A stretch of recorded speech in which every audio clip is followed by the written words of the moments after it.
There's a moment for me on almost every project we work on where we play the game and there's this light goes on where I'm like, whoa, this is awesome.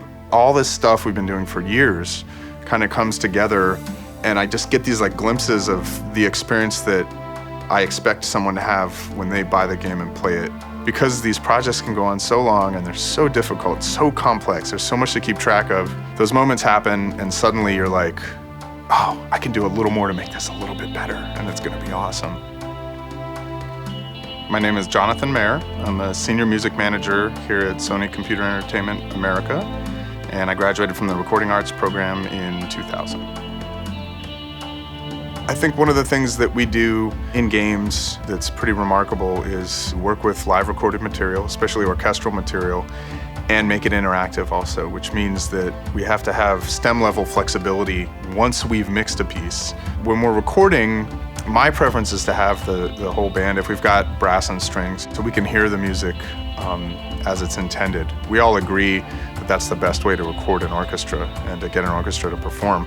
But then we do what's called striping, which is we take the different sections in passes, and we will basically go as sort of wide as time and sanity will permit.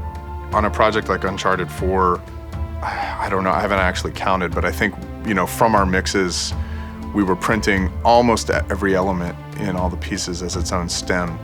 And that became essential to scoring the game because the interactive music in the game is so complex and required so much detailed editing. And frankly, a lot of people do it just for mixing reasons too. I mean, it helps when you're mixing if you have like a really shimmery string harmonic that the violins are playing and you've recorded that on its own, there's all these cool things you can do with that. I can run that through a different reverb than the rest of the band. I can pan it differently. I might pan that into the rear speakers and throw a bunch of reverb back into the front and just, sort of create like a much richer tapestry for the mix. Working on The Last of Us, I mean, what a project to get to work on. We were so lucky. And right from the start, when we heard the story the first time, just being told to us by the writer Neil Druckmann, he finished telling us the story, and then immediately he and his game director, Bruce Straley, jumped into talking about the mechanics of the game. And I stopped them and was like, wait a second.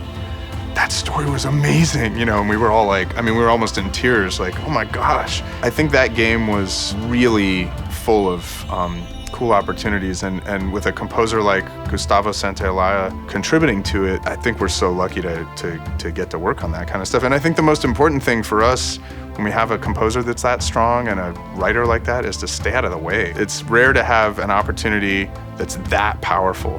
To like really just like emotionally crush you, or to break someone's heart. And the music has so much to do with that. The biggest reward is when people get their hands on it and you see the way the public reacts. But it's almost as important to me to just have that little window open for a second where the light shines through. My teammates and I will look at each other and be like, this is pretty cool, right? And you're like, yeah, this is actually cool. It's like, I'm not crazy, right? This just got really cool.